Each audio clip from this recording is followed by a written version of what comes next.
toi le roi immortel, à toi le roi invisible, à toi Dieu sage. Nous vous saluons dans le beau et précieux nom de notre Sauveur et Seigneur Jésus-Christ. Merci d'être attentifs à ce programme d'études bibliques CBSI.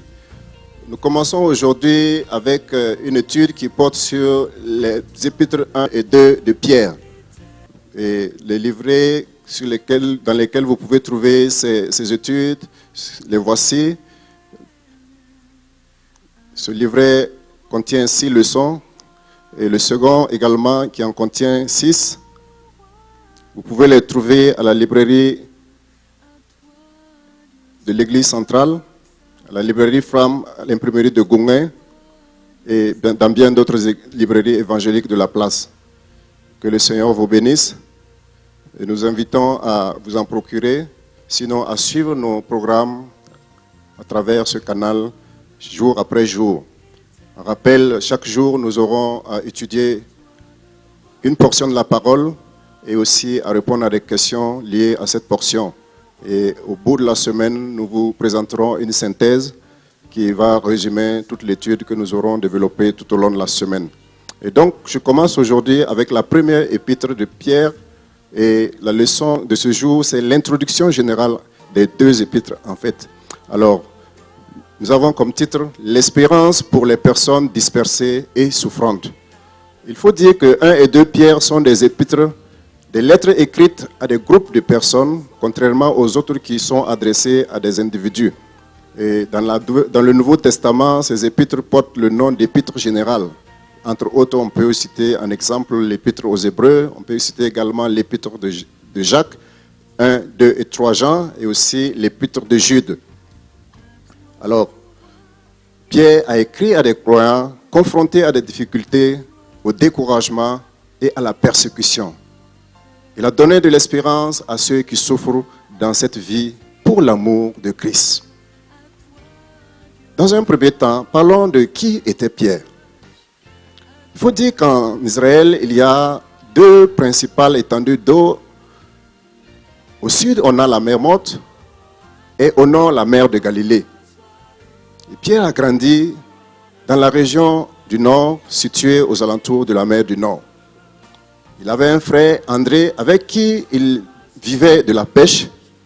Un beau jour, alors qu'ils travaillaient à la mer, au bord de la mer, jetant leur filet au-dessus de l'eau, un homme passa devant eux et leur dit de le suivre.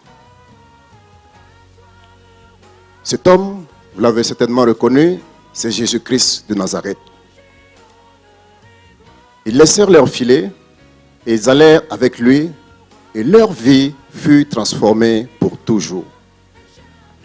La même chose se produit aujourd'hui lorsque nous choisissons de laisser notre vie, de laisser derrière nous nos anciennes habitudes et nos anciennes voies pour suivre Jésus-Christ. Et pour le reste de la vie de Pierre, il a certainement eu des retours occasionnels à la pêche. Il a été un apôtre de Jésus-Christ parce qu'il a entendu Christ parler aux foules. Il a personnellement été enseigné par Jésus.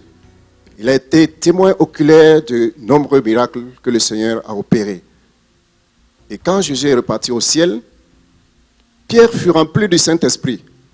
Et avec une telle puissance qu'il prêcha le jour de la Pentecôte et des milliers de personnes se convertirent au Seigneur et placèrent leur confiance en Jésus-Christ et furent donc sauvés.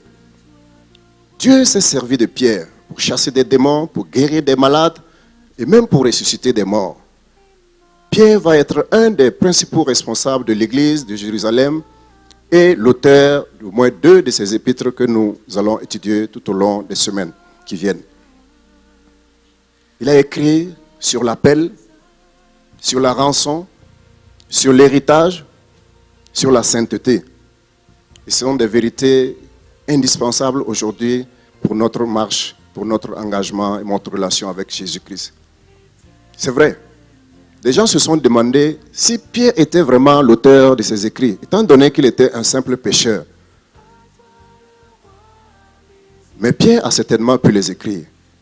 Parce que beaucoup de personnes peu instruites ont fait équipe avec le Seigneur Jésus et par sa puissance ont pu accomplir de grandes choses.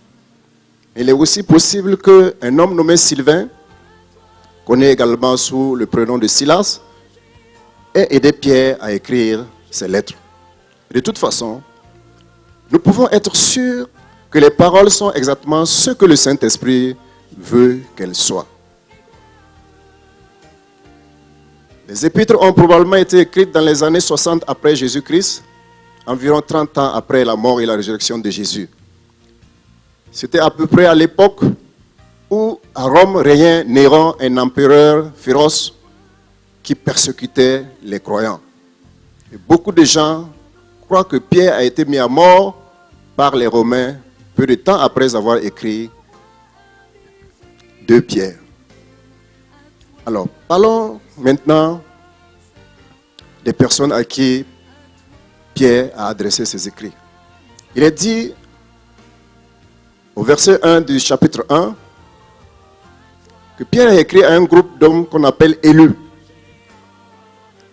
des étrangers dans la dispersion.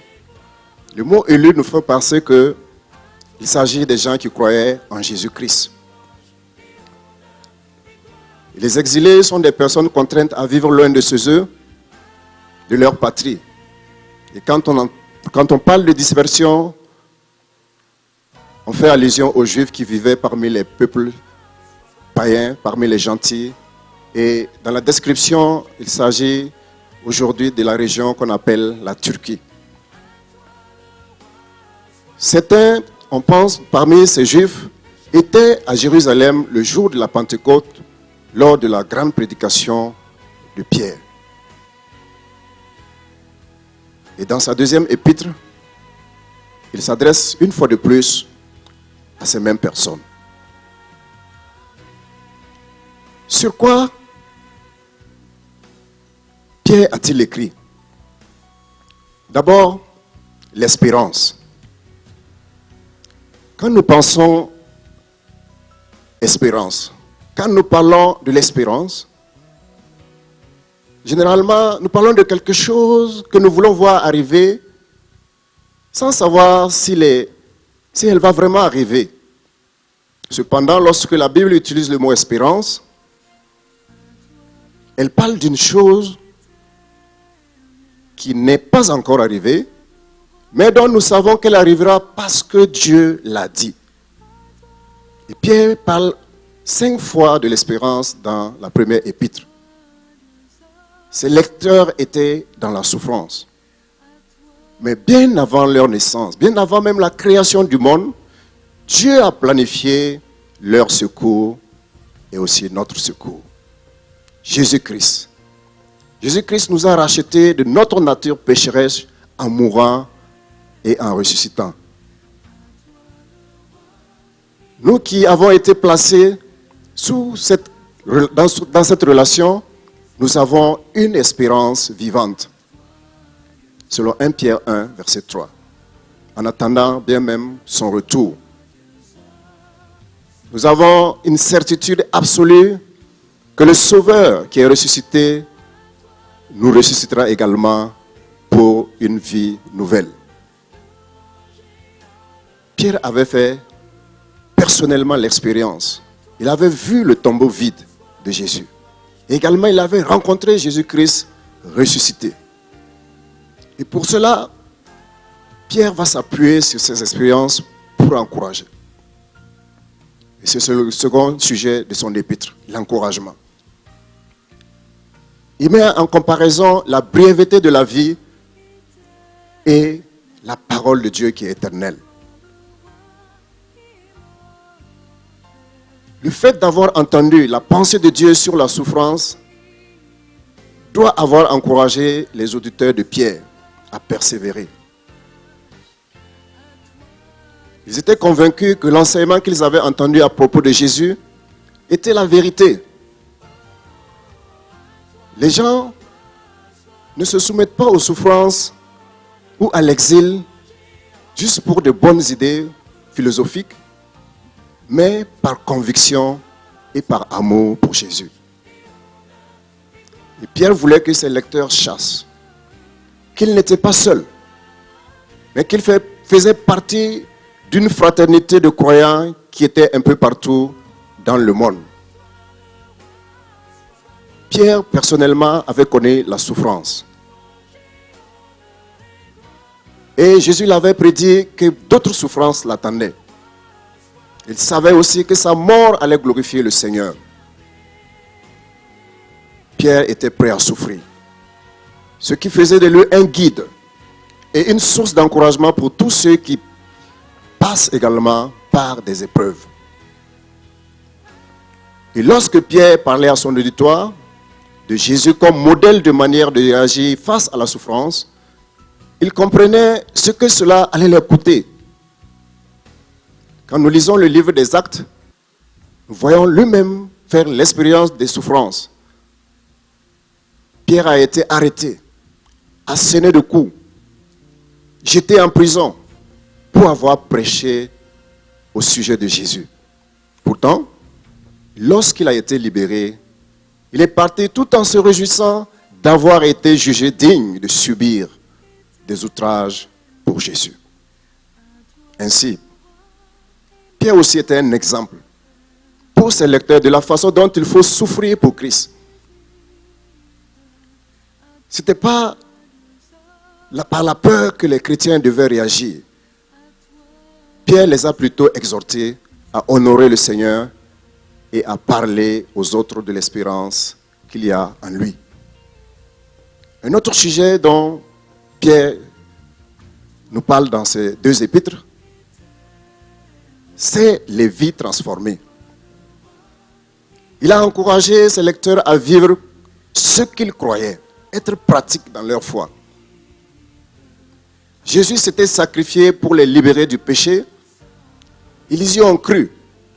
Maintenant, ils devaient vivre d'une manière qui démontre cette conviction.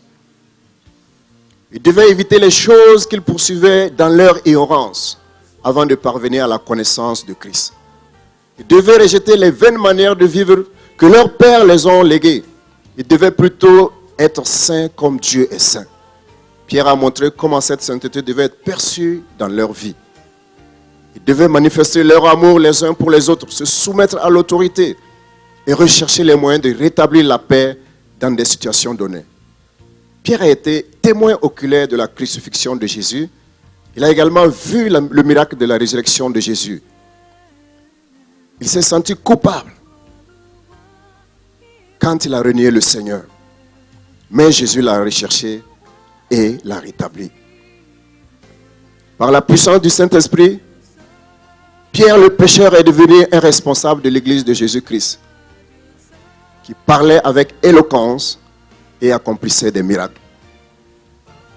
La vie de Pierre a été transformée par l'espérance qu'il avait en Jésus. Et c'est ce qu'il partage avec ses lecteurs, c'est ce qu'il partage avec nous, nous particulièrement qui vivons des moments difficiles en ces temps de la fin. L'espérance en Jésus-Christ. Pierre nous montre comment cette expérience peut changer notre manière de voir les problèmes du présent et nous amener à considérer la gloire d'un avenir avec Jésus-Christ. Bien-aimés, tout au long des semaines qui vont suivre, l'occasion vous sera donnée jour après jour de lire des portions de ces épîtres, de répondre à des questions dans la méditation, dans la prière. Mais voici une question, ou plutôt une recommandation que je voudrais laisser à chacun d'entre nous. Alors que nous abordons cette étude, alors que nous vous avons parlé de la manière dont la vie de Pierre a été transformée tout au long de sa marche avec le Seigneur Jésus, peut-être avons-nous besoin également de demander au Seigneur que par sa divine grâce, par sa divine puissance, qu'au terme de cette étude, nous puissions parvenir à une transformation de notre vie pour la gloire de notre Dieu. Que le Seigneur nous bénisse. Nous vous encourageons à suivre la suite de l'étude avec la leçon 2. Merci.